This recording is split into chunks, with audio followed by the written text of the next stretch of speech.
U.S. attorneys argue by prioritizing gender identity over biological reality, Maine's policies deprive girl athletes of fair competition and exposes them to heightened risks of physical injury and psychological harm. However, the state argues Title IX doesn't ban transgender athletes and says even the Trump administration's interpretation of Title IX would violate the Maine Human Rights Act, which prohibits discrimination based on gender. Equality Maine says a legal victory for the Trump administration in this case would send a chilling message to student athletes in Maine. That we're going to be searching and investigating everybody who plays every little sport, and that's not fair.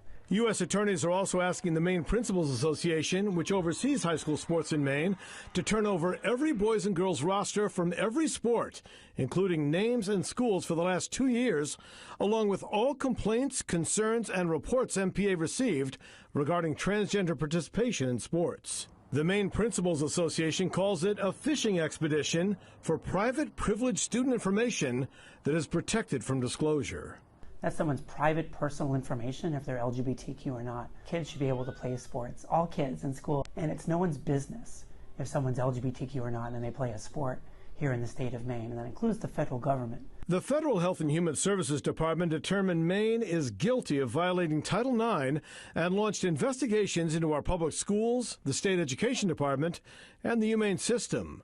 After the Governor and Principals Association refused to ban transgender girls from playing girls' sports, Maine has been targeted by more than a dozen federal probes and funding cut threats. Federal judges restored most funds that were cut.